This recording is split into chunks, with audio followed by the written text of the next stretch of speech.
பெரும் ஜோதிட பயிற்சி கேட்கலாம் வாங்க. அடிப்படையிலிருந்து கேட்கலாம். முதல்ல நீங்கள் தெரிஞ்சு கொள்ள வேண்டியது கிரகங்கள்.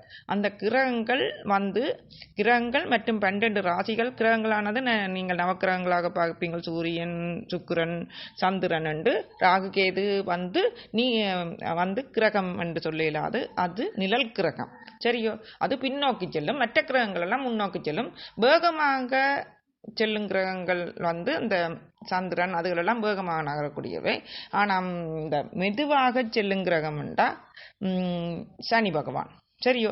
நீங்கள் வந்து மேசந்துரக்கம் மீனம் வரைக்கும் 12 ராசிகள், மேசந்துரக்கம் மீனம் வரைக்கும் 12 லக்கினங்கள் கொண்டுதான் இந்த மற்றும் பஞ்ச பூதங்கள், அதாவது நீர், நிலம், தீ, அதாவது நெருப்பு, காற்று போன்றவற்றுக்குள் இந்த ராசிகள் உள்ளடங்கும். இதை பற்றியெல்லாம் நாங்கள் இந்த வீடியோவில் பார்க்க போகிறோம். அது மட்டும் இல்லாமல் மேசந்துரக்கம் மீனம் வரைக்கும் 27 நட்சத்திரங்களையும் பிரிக்கலாம்.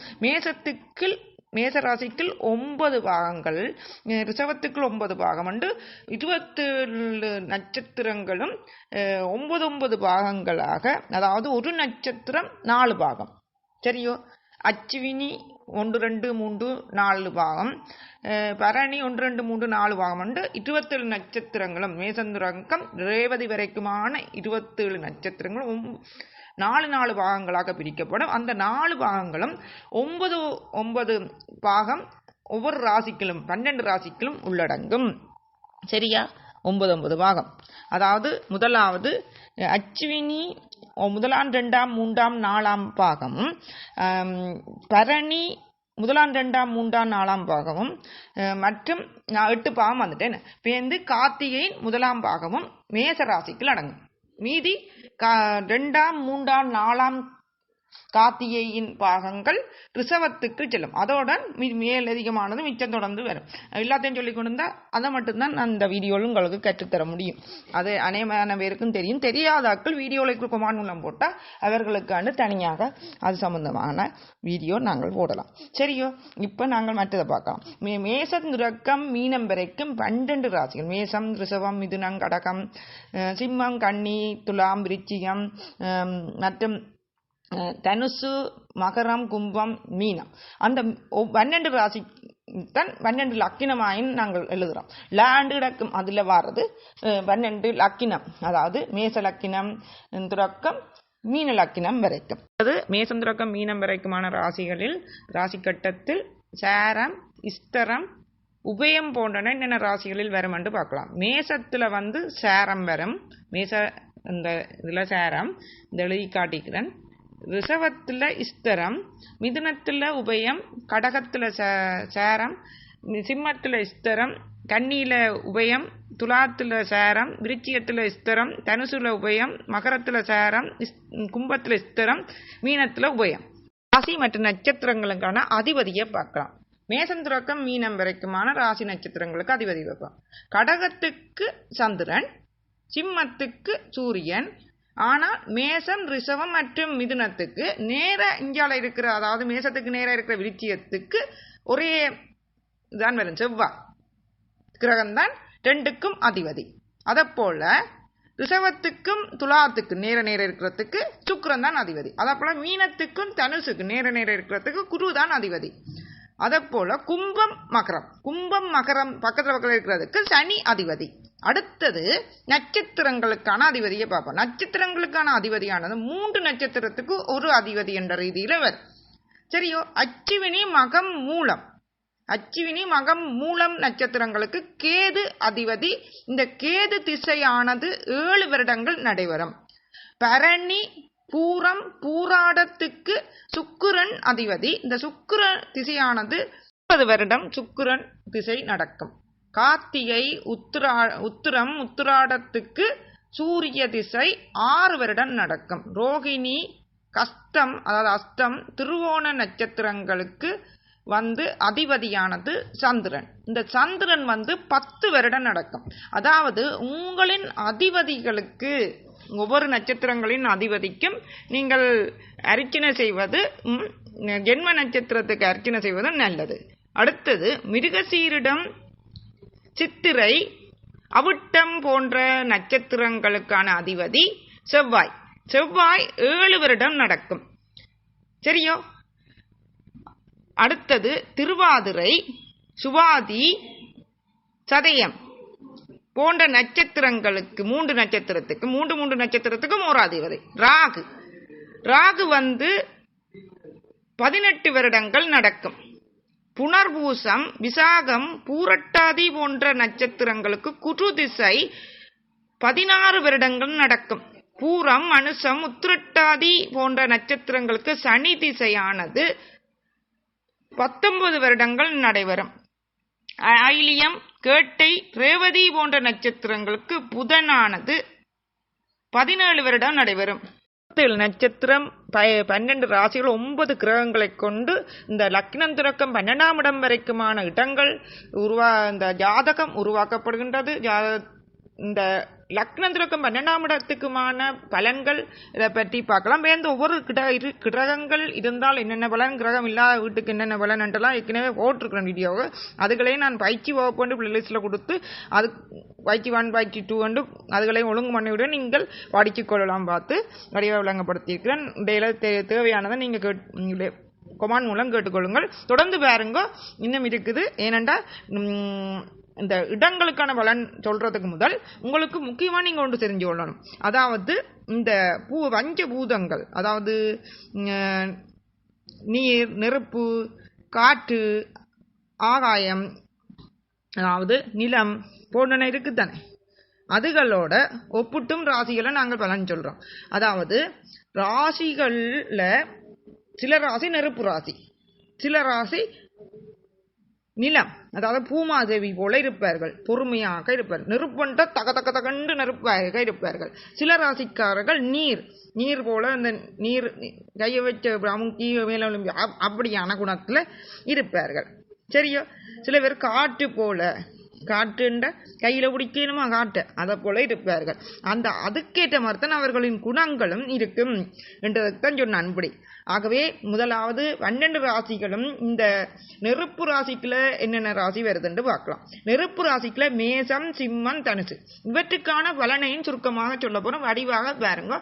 இது தொடர்ந்து பார்க்கறதுக்கு முன் வீடியோ இருக்கிற சப்ரேட் பட்டினை இது வரைக்கும் கிளிக் பண்ணி பக்கத்தில் இருக்கிற வெள்ளைக்கல்ல ஓல் வெள்ளைக்கல்ல கிளிக் பண்ணிட்டு தொடர்ந்து பார்த்தான் நீங்கள் எந்த இமெயில் அட்ரஸ் மூலம் கிளிக் பண்ணீங்களோ அந்த இமெயில் அட்ரஸுக்கு நான் போடுற வீடியோக்கள் எல்லாம் உங்களுக்கு வரும். இது வசிரஜி அஸ்ட்ராலஜி யூடிவி சேனல். வசிரஜி அஸ்ட்ராலஜி யூடிவியில் அனைத்து வீடியோவும் ஏற்கனவே நான் தோஷங்கள், செவ்வாய் தோஷம், ராகு தோஷத்திலிருந்து சகல தோஷங்கள், லக்னத்திலிருந்து 12ஆம் இடம் வரைக்குமான இருக்கின்ற கிரகம் இல்லாத வீட்டுக்கான பலன் மற்றும் வர்க்கமூல ஜோதிடம் இதுலேருந்து சகலவற்றை பற்றியும் சொல்லி ஏற்கனவே போட்டுக்கிறேன். பயிற்சி வகுப்பு கொடுக்க சொன்னபடியும் நான் பயிற்சி வகுப்பு இப்போது சொல்லி கொண்டிருக்கிறேன் முழுமையாக உங்களுக்கானது. ஏற்கனவே சுருக்கமாக நான் ஒரு வகுப்புலாம் போட்டு ஆனால் இப்போ வடிவாக உங்களுக்கு தெளிவாக அதையும் விட தெளிவாக வேணும் மட்டும் நீங்கள் கேட்டபடி ஒரு சிலர் நான் உங்களுக்கு இப்போ பலன் போட்டு கொண்டிருக்கிறேன். ஏற்கனவே நீங்கள் 2024-25 இந்த பூகமோ புயல் எதுவும் வராது, மழை வரலாம் ஆனால் வராதுன்ற சம்பந்தமான 1-2 நிமிட வீடியோவும் போட்டுக்க, அதெல்லாம் பிளேலிஸ்டில் இருக்குது. என்றால் சில பேர் 2024 இலங்கை அழிஞ்சிருமோ அது நடந்துடும் இது நடந்துடும் போட்டோபடியே அதுக்காண்டி எல்லாரும் பயப்பட வேண்டாம் என்று அதுக்கான நான் வீடியோ போட்டிருந்தேன். 2024ஆம் ஆண்டு 11ஆம் மாதமாக இன்னும் போட்டுதான். சரி, அதுக்கு பிறகு இந்த பிரச்சனையும் பெருசாக வரையில. 2025 வராதுன்னு நான் சொல்கிறேன். 2030 தான் அதை பற்றி பேருந்து பார்க்கலாம். இப்போ நாங்கள் பார்க்க போகிறது தொடர்ந்து பயிற்சி வகுப்பு. வீடியோக்குள்ள இருக்கிற செப்பரேட் பட்டன் சிவப்பு கலரில் இருக்குது தெரியாத கிளிக் பண்ணி பக்கத்தில் இருக்கிற வெள்ளைக்கெல்லாம் ஓல் வெள்ளைக்கில் கிளிக் பண்ணால் தான் நான் போடுற அனைத்து வீடியோக்களும் போட்ட வீடியோ எல்லாம் உங்களுக்கு வரும். கொமாண்ட் மூலம் தெளிவான கேள்வி, ஒரு கேள்வி ஜாதகம் சொன்னால் கைரேக சம்பந்தம் கேட்கணும். மற்ற சொன்னா வசிரஜி கைரேகம் சோதரம் சொன்னாலும் கேட்கும். இதில் வசிரஜி அஸ்ட்ராலஜி சொன்னால் ஜாதகம் சொன்னால் எழுதி கேளுங்கள். சரியோ? லைக் பண்ணுங்கள், கமெண்ட் பண்ணுங்கள், முழுமையாக பாருங்க, பகிருங்கள். அப்பான்னு விளங்காடி திரும்பியும் பார்க்கலாம். வச்சு திரும்பி பார்த்து பகிர்ந்து பயிற்சி உங்களுக்கெல்லாம் இலகுவான முறையில் நான் சொல்லித்தரேன். இன்னும் அறிவை டீப்பாக விளங்கணும் என்றாலும் சொல்லித்தரலாம். நீங்கள் கமெண்டில் எழுதி கேட்கலாம். இது சம்மந்தம் அறிஞ்சிக்கொள்ள விரும்புகிறோ அது சம்மந்தம் எழுதி கேட்கலாம். சரியோ? முழுமையாக பாருங்க. மற்றவர்களும் பயன்பட ஒரு 10 பேருக்காதும் பிரயோசனப்படட்டும். உங்களுக்கு நீங்கள் சும்மா வீட்டிலே பார்க்குறீங்கன்னாலும் மற்றவர்கள் சில பேர் ஜாதகத்தை பயிற்சி பெற விரும்புவார்கள், அவர்களுக்காண்டி பகிருங்க. சரியோ? மற்றவர்களாவது நல்லா இருக்கணும்னு நினச்சி பகிருவோம். அப்போ அந்த மனம் தான் உங்களுக்கு நல்லதை செய்யும். சரி, தொடர்ந்து பார்க்கலாம் பாருங்கள். 12 ராசிகள் மேசம் துறக்கம் மீனம் வரைக்குமான ராசிகளில் நெருப்பு ராசி மேசம், சிம்மம், தனுசு. இந்த மேசம், சிம்மம், தனுசு நெருப்பு ராசிகள் ஆற்றல், ஆர்வம், உற்சாகத்தின் அடையாளமாக கருதப்படுகின்றன. இந்த நெருப்பு போல இருப்பார்கள்.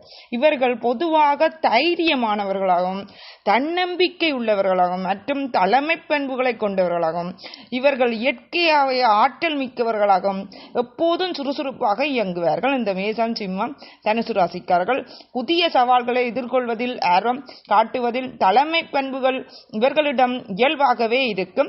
ராசி வச்சு சொல்றதால இவற்றை குணம் இருக்கும். ஆனா ஜாதகத்தில் இருக்கும் கோச்சார பலன்களை விட கொஞ்சம் குணங்கள் மாறுபடலாம். மற்றபடி இவற்ற குணம் ஓரளவுக்கு இந்த குணம் இருந்தே ஆகும். இந்த நெருப்பு, காற்று மற்ற இந்த நிலம் போல இருப்பார்கள். நிலம் என்றா பூமாதவி, என்ன பூமாதவி போல பொறுமையா இருப்பார்கள் சொல்லுவீங்க. சரி, தொடர்ந்து பார்க்கலாம் இவர்களுக்கான பலனை. மேசம், சிம்மம், தனுசு ராசிக்காரர்கள் இவர்கள் இயற்கை ஆற்றல் மிக்கவர்களாகவும் சுறுசுறுப்பாகவும் புதிய சவால்களை எதிர்கொள்பவர்களாகவும் தலைமை பண்புகள் உடையவர்களாகவும் காணப்படுவது மட்டுமில்லாமல் தன்னம்பிக்கை அதிகம், எளிதில் இலக்குகளை அடையணும் என்ற விருப்பம். சில நேரங்களில் இவர்கள் பொறுமை இழக்கக்கூடும், உணர்ச்சி வசப்பட்டு முடிவுகளை எடுக்கலாம். அதாவது தான் நினைத்ததான் சரின்னு நினைக்கக்கூடியவர்கள் உணர்ச்சி வசப்பட்டு முடிவெடுத்துட்டு சில நேரம் யோசிப்பார்கள்.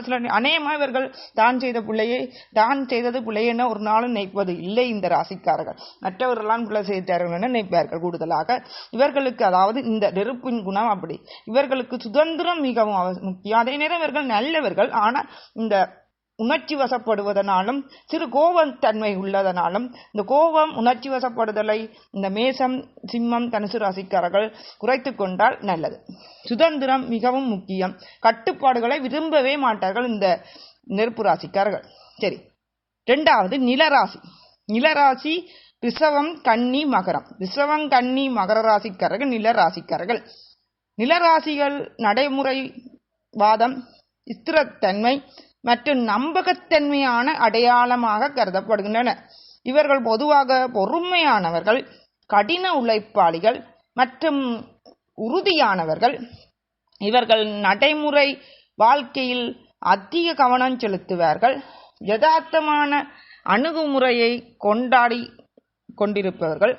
பொறுமை மற்றும் விடாமுயற்சி இவர்களிடம் அதிகம் இருக்கும் மற்றும் கடின உழைப்பின் மூலம் இலக்குகளை அடைவார்கள். நம்பகத்தன்மை ஆனவர்களாகவும் உறுதியானவர்களாகவும் இருப்பதால் இவர்களை எளிதில் நம்புவார்கள் எல்லாரும். சில நேரங்களில் இவர்கள் மற்றவர்களை ஏற்றுக்கொள்ள தயங்கலாம், பழமைவாதமாக செயல்படலாம். இவர்களுக்கு பொருள் சார்ந்த விஷயங்களில் அதிக ஆர்வம் இருக்கும். இவர்கள் பொறுமையானவர்கள், நிலம் போல பூமாதவியாக இருந்தாலும் இந்த பொருள் சார்ந்த விஷயங்களில் அதிக ஆர்வம், இந்த பொருட்களை சேர்க்கணும் என்ற ஆர்வமும் இந்த மகரம், ரிஷவம் போன்ற கன்னிராசி என்பவர்கள் நிலராசிக்காரர்களுக்கு இருக்கும். சரியோ? அடுத்தது காற்று ராசி. இந்த காற்று போல இருப்பார்கள். காற்று ராசி மிதுனம், துலாம், கும்பம். மிதுனம், துலாம், கும்ப ராசிக்காரர்கள் காற்று ராசிகள். காற்று ராசிகள் அறிவு, தொடர்பு மற்றும் சமூக திறன்களின் அடையாளமாக கருதப்படுகின்றன. இவர்கள் பொதுவாக புத்திசாலிகள், சிந்தனையாளர்கள் மற்றும் சுதந்திரமானவர்கள். இவர்கள் அறிவு சார்ந்த விஷயங்களில் அதிக ஆர்வம் காட்டுவார்கள். எப்போதும் புதிய தகவல்களை தெரிந்து கொள்ள விரும்புவார்கள். புதுசாக கண்டுபிடிக்கணும் என்ற ஆர்வம் உள்ளவர்கள். சிறந்த தகவல் தொடர்பு திறன்களை இந்த காற்று ராசிக்காரர்கள் சிறந்த தகவல் தொடர்பு திறன்களை கொண்டவர்கள். அதாவது மிதுனம், துலாம், கும்ப ராசிக்காரர்கள் சிறந்த தகவல் தொடர்பு, மற்றவர்களுக்கு எளிதில் பழகுவார்கள், சுதந்திரமான சிந்தனை கொண்டவர்களாக இருப்பார்கள். புதிய யோசனைகள் வரவேற்று முடிவெடுப்பதில் குழப்பம் அடையாளம், நிலையற்ற மனநிலை கொண்டிருப்பார்கள். இந்த காற்று ராசிகள் காற்று போல நிலையற்ற மனநிலையை கொண்டிருப்பார்கள். சரியோ? சில நேரங்களில் இவர்கள் முடிவெடுப்பதில் குழப்பம் அடையலாம். ஒரு முடிவை எடுக்க முடியாம, ஒன்றை நம்ப முடியாம இருப்பார்கள் இவர்கள். அதாவது ஒருக்கா நம்புவார்கள், ஒருக்கா ஐயோ நடந்துரும் என்று, ஒருக்கா நேராயம், ஒருக்கா எதிராயம் மனநிலையில் இருக்கக்கூடியவர்கள் இந்த காற்று ராசிக்காரர்கள். நிலையற்ற மனநிலையை கொண்டிருக்கலாம். இவர்களுக்கு சமூக வாழ்க்கை மிகவும் முக்கியம். நண்பர்களுடன் நேரம் செலவிட விரும்புபவர்கள் இந்த காற்று ராசிக்காரர்களான இந்த மிதுனம், துலாம், கும்பராசிக்காரர்கள். நிலையற்ற மனநிலையை கொண்டு இவர்கள் ஒன்றை நம்ப பழகுங்கள் நீங்கள், அப்ப உங்களுக்கு நல்லது. அடுத்தது நீர் ராசி. நீர் ராசிக்காரர்கள் அண்டு நீர் போல இருப்பாரு, நீர் ஓட நீரோட்டம். சரிய கடகம் விருச்சிகம் மீனம். கடகம் விருச்சிகம் மீனம் போன்றவர்கள் நீர் ராசிகள். இந்த நீர் ராசிகள் உணர்ச்சி உள்ள உணர்வுகள் மற்றும் இரக்கத்தின் அடையாளமாக கருதப்படுகின்றன. இவர்கள் பொதுவாக உணர்திறன் மிக்கவர்கள், இரக்கமுள்ளவர்கள் மற்றும் படைப்பாற்றல் மிக்கவர்கள், அன்புடையவர்கள். இவர்கள் உணர்ச்சி வசப்படக்கூடியவர்கள், மற்றவர்களின் உணர்வுகளுக்கு மதிப்பளிப்பவர்கள், உள்ளுணர்வு அதிகம் கொண்டிருப்பவர்கள் இந்த நீர் ராசிக்காரர்கள். அதாவது கடகம் விருச்சிகம் மீன ராசிக்காரர்கள். சூழ்நிலைக்கு எளிதில் புரிந்து கொள்பவர்கள், படைப்பாற்றல் திறன் அதிகம் இருக்கும், கலை மற்றும் இலக்கியம் ஆர்வம் உடையவர்கள். சில நேரங்களில் இவர்கள் உணர்ச்சி வசப்பட்டு தவறான முடிவுகளை எடுக்கலாம், மன அழுத்தத்திற்கு ஆளாகலாம். இவர்களுக்கு குடும்பம் மற்றும் உறவுகள் மிகவும் முக்கியம். இந்த 4 கூறுகளும் ஒருவரின் ஜாதகத்தில் எவ்வாறு செயல்படுகிறது என்பதை புரிந்து கொள்வது இவர்களின் ஆளுமை மற்றும் வாழ்க்கையை பற்றி ஆழமான நுண்ணறிவுகள் வழங்க முடியும். சரியோ? அது மட்டுமில்லாமல் இந்த ராசிக்குள், அதாவது நீர் ராசிக்குள்ள இருக்கிறாக்கள் திருமணத்தில் சேர்க்கலாம், காற்று ராசிக்குள்ள இருக்கிறாக்களை திருமணத்தில் சேர்ப்பது 100% நன்மைகளை கொடுக்கும். அதே போல நெருப்பு ராசிக்குள்ள இருக்கிறார்களே நெருப்பு ராசிக்குள்ள திருமணத்தில் சேர்க்கணும், மாறி சேர்க்கக்கூடாது. மாறி அதற்கான ஒரு சிலருக்கு மட்டும், ஒரு சிலது காட்டுக்கு அது எந்த ஒரு ரீதியில் பொருந்தும். அதை பற்றி வேந்து நான் வீடியோவை திருமண பொருத்தத்தை பற்றி உங்களுக்கு பயிற்சி வேந்து சொல்லுவேன். அப்ப சொல்லுவேன், அது தேவையண்டா வீடியோவில் இருக்கிற கொமாண்ட் மூலம் எழுதி கேளுங்க. தொடர்ந்து பாருங்கள். நாங்கள் லக்கினத்திலிருந்து 12ஆம் இடம் வரைக்குமான இடங்களுக்கான பலனை பார்க்கலாம் மற்றும் அதை எப்படி அறிந்து கொள்வது என்று பார்க்கலாம். ஜாதகத்துல 12 பட்டி இருக்கல்ல, அது லக்னத்திலிருந்து 12 வீடுகள், 12 இடம், சரியோ, கட்டங்கள் என்றெல்லாம் சொல்லுவார்கள். இந்த ஜாதகத்தில் லக்னம் இருக்கு, லக்னத்திலிருந்து 2வது 3வது காட்டுறன் படியா பாருங்க, அப்படியே வரும், மணிக்கூடு ஓடுற பக்கமாக வரும். இந்த 12 இடங்கள் எனப்படும் பாகங்கள் ஒவ்வொன்றும் மனித உடலின் குறிப்பிட்ட பாகங்களுடன் தொடர்புடையவை.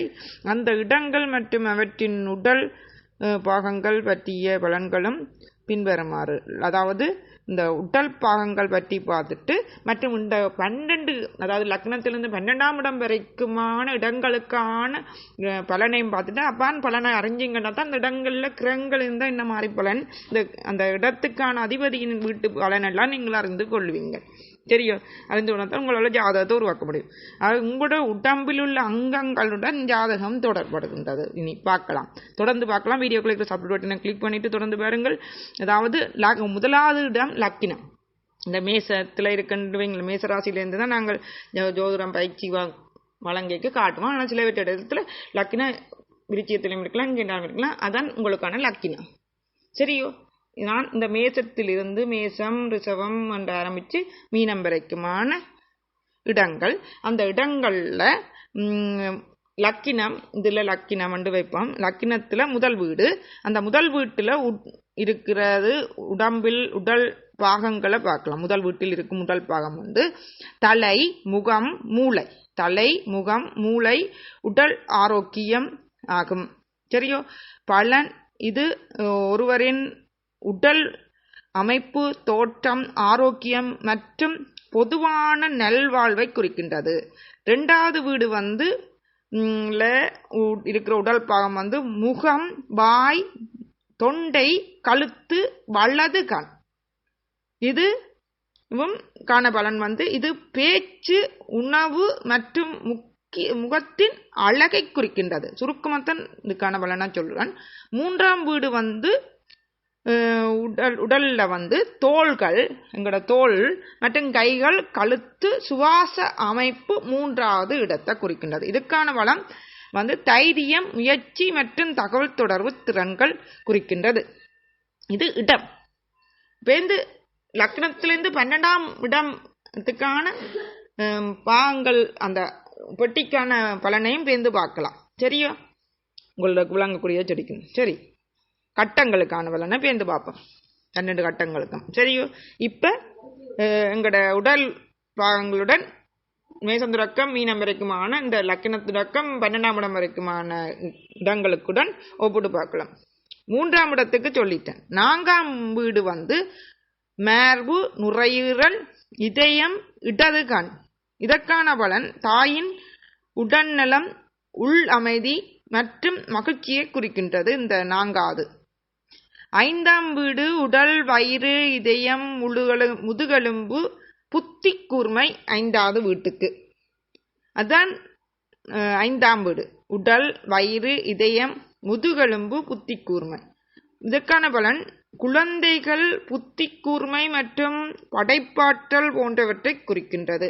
6வது வீடு உடல்ல குடல், சிறுநீரகம், நோய் எதிர்ப்பு அமைப்பு, அடிவயிறு, நோய் எதிர்ப்பு அமைப்பு மற்றும் அடிவயிறை குறிக்கின்றது. இந்த 6வது இடத்துல லக்னத்திலிருந்து எண்ணும் போது 6வது இடம் காட்டுறன்னு பாருங்க, 6வது இடம். சரியோ, இதுக்கான பலன் நோய்கள், கடன்கள் மற்றும் எதிரிகள் போன்றவற்றை குறிக்கின்றது.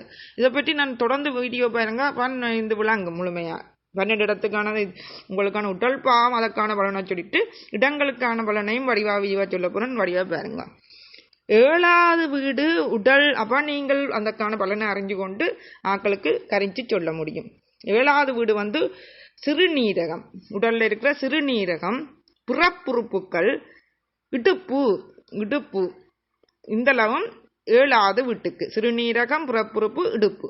இதற்கான பலன் இது 7வது வீடு திருமண வாழ்க்கை, திருமண வாழ்க்கை, கூட்டாளிகள் மற்றும் வணிக உறவுகளை குறிக்கின்றது. ஒரு வியாபார கூட்டாளிகள் உறவுகளையும், திருமண வாழ்க்கை உறவுகளையும் மற்றும் கணவன் மனைவிக்கு இடையிலான பந்தங்களையும் இந்த இது குறிக்கின்றது. அதெல்லாம் இந்த உடல் உறுப்புகள் சிறுநீரகம், புறப்புறுப்புகள் மற்றும் இடுப்பு போன்றன வருகின்றது. 8வது வீடு உடல் உறுப்புல புறப்புறுப்புகள், மலக்குடல், மறைக்கப்பட்ட உறுப்புகள். இதற்கான பலன் இது ஆயுள், மறைமுகமான விஷயங்கள் மற்றும் திடீர் மாற்றங்கள் போன்றவற்றை குறிக்கின்றது. சரியா, 8வது பட்டிக்கான பலன் வேறு, ஆனா இது உங்கள் உடல் கூறுகளை வைத்த பலன். 9ஆம் வீடு உடல்ல தொடைகள், இடுப்பு, கல்லீரல் போன்றன. இது தந்தை, அதிர்ஷ்டம் மற்றும் உயர்கல்வி போன்றவற்றை குறிக்கின்றது. 10ஆம் வீடு உடல்ல முழங்கால், எலும்புக்கள், மூட்டுக்கள் ஆகும். இதற்கான பலன் தொழில். 10ஆம் வீடு இது தொழில், அந்தஸ்து மற்றும் சமூக நிலை போன்றவற்றை குறிக்கின்றது. 11ஆம் வீடு உடல், கணுக்கள், நரம்பு மண்டலம், இடது காது வரும். இந்த 11ஆம் வீடுக்கு கணுக்கால், நரம்பு மண்டலம் மற்றும் இடது காது.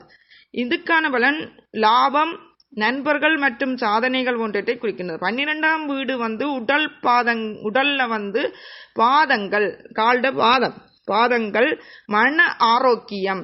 இதற்கான பலன் இது விரயம், வெளிநாட்டு பயணம் மற்றும் இழப்புக்கள் போன்றவற்றை குறிக்கின்றது. வெளிநாட்டு பயணம் மேற்கொள்றதையும் குறிக்கும், வெளிநாட்டு பயணம் மேற்கொள்ள இயலாது. இப்ப சூரியன் போன்ற கிரகம் 12ல் இருந்து சென்றால் வெளிநாட்டு பயணம் மேற்கொள்ள முடியாது. ஒவ்வொரு பாவத்தின் பலன்களும் அந்த பாவத்தின் உள்ள கிரகங்களின் பார்வை மற்றும் புற ஜோதிட காரணிகளின் அடிப்படையில் மாறுபடும். ஜாதகத்தை முழுமையாக ஆராய்ந்து பலன் சொல்ல பழகிக்கொள்ளுங்கள். சரியோ, உங்களுக்கான அதாவது மேசத்துல தலை, மூளை, முகம், ரிஷபத்துல கழுத்து, தொண்டை, முகம், மிதுனத்துல தோள்கள், கைகள், நுரையீரல்ல அதாவது நுரையீரல், கடகத்துல மார்பு, வயிறு, சிம்மத்துல இதயம், முதுகெலும்பு, கன்னியில வயிறு, குடல், துலாத்துல சிறுநீரகம், தோல், விருச்சிகத்துல புறப்புறுப்பு, மலக்குடல், தனுசுல தொண்டைகள், இடுப்பு, மகரத்துல முழங்கால், எலும்புகள், கும்பத்துல கணுக்கால், நரம்பு மண்டலம், மீனத்துல பாதங்கள், நோய் எதிர்ப்பு அமைப்பு.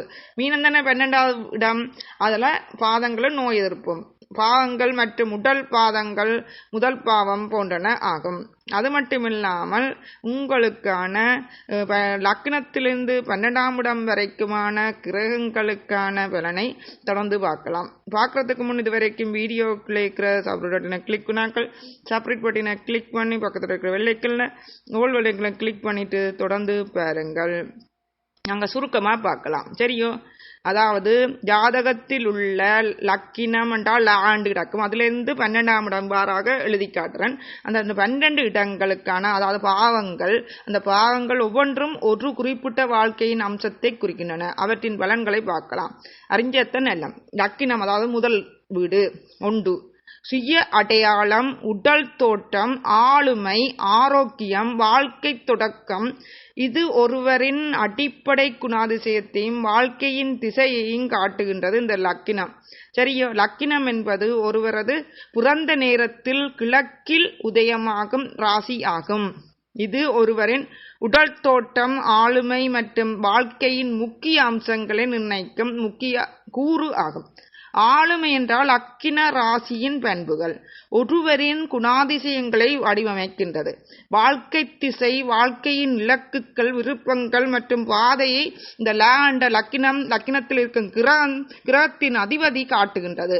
ஆரோக்கியம், உடல் ஆரோக்கியம் மற்றும் நோய் எதிர்ப்பு சக்தியை லக்கினம் குறிக்கின்றது. திருமண பொருத்தம், திருமண வாழ்க்கையின் இணக்கத்தை தீர்மானிக்க லக்கினம் உதவுகின்றது. பிறந்த நேரம், தேதி, இடம் ஆகியவற்றை கொண்டு லக்கினம் கணக்கிடப்படுகின்றது. சரியோ? லக்கினம் கணக்கிடப்படுகின்றது. அடுத்தது 9 தொடர்ந்து பார்க்கலாம். வீடியோவை சப்ரேட் பட்டன் இருக்கு, கிளிக் பண்ணிட்டு தொடர்ந்து பாருங்கள். அடுத்தது 2வது வீடா பார்க்கலாம். 2ஆம் வீடானது லக்கினத்துக்கு அடுத்ததாக இருக்கும் 2. அதுல இருந்து அப்படியே 2, 3, 4 வந்து 12 வீடு வரைக்கும் வரும்.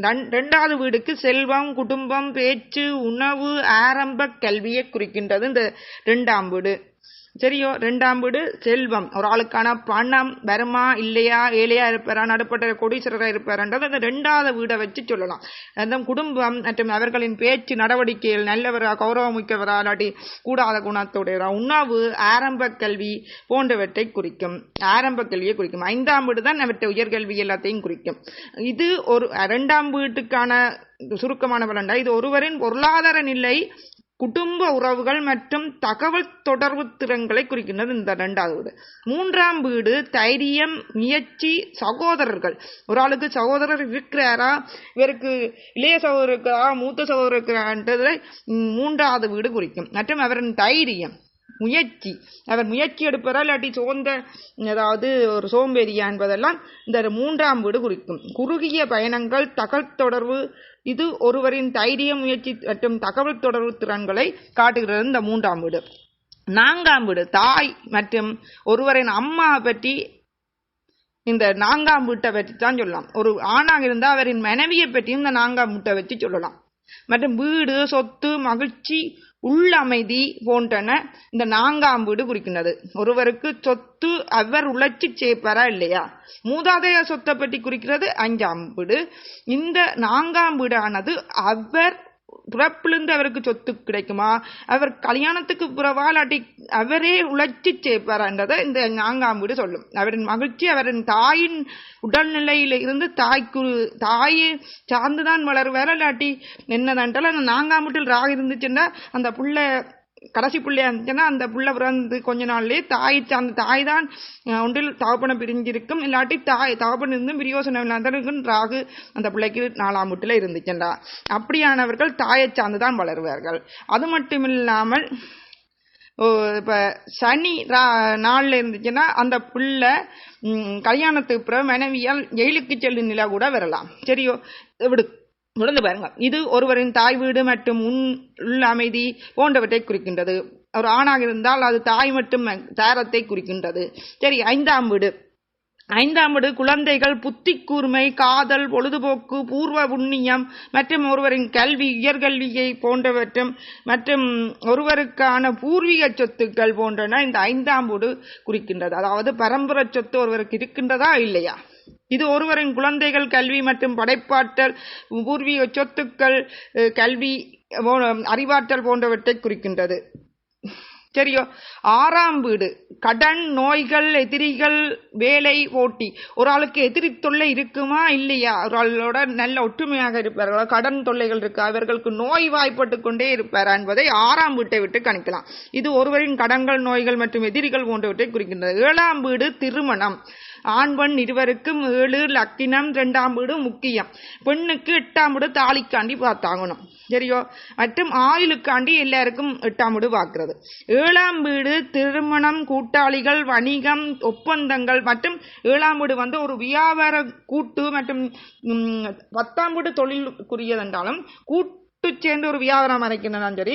நண்பர்களுடன் சேர்க்கை உடையவரா இல்லையா என்பதெல்லாம் 7ஆம் வீட்டை வச்சு பார்க்கலாம். மற்றும் திருமண வாழ்க்கை, கணவன் மனைவிக்கு இடையிலான ஒற்றுமை, ஒப்பந்தங்கள் போன்ற இந்த 7ஆம் வீடு குறிக்கின்றன. இது ஒருவரின் திருமண வாழ்க்கை, கூட்டாளிகள் மற்றும் வணிக உறவுகள், வியாபார உறவுகளை காட்டுகின்றன.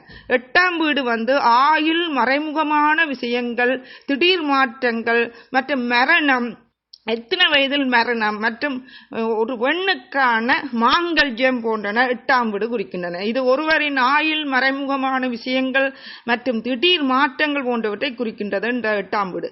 9ஆம் வீடு தந்தைக்குரியது, தந்தை மகனுக்குரியது இந்த 9ஆம் வீடு. 9ஆம் வீட்டில் சூரியனும் சனியும் சேர்ந்திருந்தா கட்டாயமாக காலப்போக்கில் அந்த பிள்ளை வளர்ந்து வரும்போது ஒன்றில் தந்தை இறந்து விடுவார், இல்லாது தந்தையை பிரிந்து இருந்தே ஆகணும், இல்லாட்டி தந்தைக்கு கூடாது, இல்லாட்டி மகனுக்கு கூடாது, பிரச்சனைகளை கொடுக்கும் வீட்டுல. 9ஆம் வீடு தந்தை, அதிர்ஷ்டம், நீண்ட பயணங்கள், தர்மம், உயர்கல்வி போன்றவற்றை இந்த 9ஆம் வீடு கொடுக்கும் சரியோ. 9ஆம் வீடு தந்தை, அதிர்ஷ்டம், நீண்ட பயணம், தர்ம, உயர் கல்வியை குறிக்கும். இது ஒருவரின் அதிர்ஷ்டத்தை குறிக்கின்றது. கல்வி உயர்கல்விக்கு உரியது சரியோ. அறிவாற்றல், அதாவது ஆரம்ப கல்வியை 3ஆவது வீடும், அறிவாற்றலை அதாவது ஜோதிட அறிவா ஏதாவது அறிவு, அதாவது கல்வி சாராத கற்றுத்தான் ஒரு ஆள் அறிவாற்றலுடைய, உலக அறிவாலையும் ஒரு ஆள் அறிவாற்றலுடைய, அந்த அறிவாற்றலுக்கு கொடுப்பது 5ஆவது வீடு. 9ஆம் வீடு உயர்கல்வி போன்றதை குறிக்கின்றது. உயர்கல்வி, அதிர்ஷ்டங்கள் மற்றும் தந்தை வழி சொத்துக்கள், தந்தை மகள் உறவு, தந்தைக்கும் பிள்ளைக்குமான உறவுகள், நீண்ட பயணங்கள், தர்மம், உயர் கல்வி போன்ற சகலவற்றையும் 9ஆம் வீடு குறிக்கின்றது. இது ஒருவரின் தந்தை, அதிர்ஷ்டம் மற்றும் உயர்கல்வி போன்றவற்றை குறிக்கின்றது. 10ஆம் வீடு தொழில் மற்றும் அந்தஸ்து, புகழ், கர்மா, சமூக நிலையை குறிக்கின்றது. முக்கியமாக 10ஆம் வீடு தொழில், அடுத்தது அந்தஸ்து, புகழ், கர்மா, சமூகம் போன்றவற்றை குறிக்கின்றது. இது ஒருவரின் தொழில், அந்தஸ்து மற்றும் சமூக நிலை போன்றவற்றை காட்டுகின்றது. 11ஆம் வீடு லாபம், விருப்பங்கள், நண்பர்கள், மூத்த சகோதரர்களை சாதனைகள் போன்றவற்றை காட்டுகின்றது. மூத்த சகோதர சாதனைகள், மூத்த சகோதரர்களை காட்டுகின்றது இந்த 11ஆம் வீடு சரியோ. 3ஆம் வீட்டை வைத்து சகோதரர்களை பற்றி சொன்னாலும் மூத்த சகோதரர்களை, இளைய சகோதரர்களை கூடுதலாக 3ஆம் வீடும், மூத்த சகோதரர்களை 11ஆம் வீடும் காட்டும். 11ஆம் வீடு லாப, விருப்பங்கள், நண்பர்கள், மூத்த சகோதரர்கள், இது ஒருவரின் லாப, நண்பர்கள், சாதனைகள் போன்றவற்றை காட்டும். 12ஆம் வீடு விரயம், மோட்சம், வெளிநாட்டு பயணம், செலவுகள், ஒருவர் பிரிந்திருப்பது, இழப்புகள், இது ஒருவரின் விரயம், வெளிநாட்டு பயணம் மற்றும் இழப்புகள் போன்றவற்றை குறிக்கின்றது. 12ஆம் வீட்டில் சூரியன் இருந்தால் கட்டாயமாக ஒரு ஆளால வெளிநாடுக்கு செல்ல முடியாது. 12ஆம் வீடு ஒருவரின் இழப்பை மற்றும் வெளிநாட்டு செல்றா நீங்கள் நினைக்கிறீங்க சந்தோஷம் உண்டு, ஆனா இங்க இருக்கும் உறவுகளை விட்டு பிரிந்துதானே அவர்கள் சொல்லுகிறார்கள். அது அவர்களுக்கு ஒரு இழப்பு தானே. ஆகவே 12ஆம் வீட்டு அவரின் இழப்புகளை காட்டுகிறது. பயணம் மற்றும் இழப்புகள் போன்றவற்றை மற்றும் விரயத்தை காட்டுகிறது. ஒரு ஆள்கிட்ட கடன் கொடுத்து ஏமாந்து போறாரு, அந்த விரயம் எல்லாம் இந்த 12ஆம் வீடு தான் காட்டும். ஆட்சி, உச்சம், நீசம், பகை, நட்பு போன்றவற்றை பற்றி ஏற்கனவே வீடியோவை போட்டுக்கணும். அதன் பார்வைகள், குரு பார்வைப்பட்ட கோடி புண்ணியம், சகலவற்றையும் பற்றியும் நான் ஏற்கனவே வீடியோவை பிளேலிஸ்டில் போட்டுக்கலாம், நீங்கள் பார்த்துக்கொள்ளலாம். அது மட்டுமா நீச கிரகங்கள் எப்போ நீசபங்க ராஜ்யம் ஏற்படும், சில நீச கிரகங்கள் பிறகு நீசபங்க ராஜ்யோகம் எப்படின்னு சிலருக்கு, அதாவது எண்ணத்தோட சேர்ந்தா இப்படி பார்த்தா நீசபங்க ராஜ்யம், பார்வைகள் சகலவற்றையும் நான் சொல்லி பிளேலிஸ்டில் போட்டிருக்கிறேன். ராசி, அதாவது கிரகங்கள் இல்லாத வீட்டுக்கு கூட பலன் இருக்கின்றதெல்லாம். மற்றும் 7ஆம் இடம் திருமண வாழ்க்கை, 2ஆம் திருமணம், குழந்தை பாக்கியம், சகலவற்றையும் உங்கள் வாழ்க்கையில் நடக்கும் பணம், செல்வம், பொருளாதாரம், கஷ்டம் எல்லாத்தையும் பிளேலிஸ்டில் இருக்கு பாருங்க. இது வசிராஜ் அஸ்ட்ராலஜி யூடியூப் சேனல்.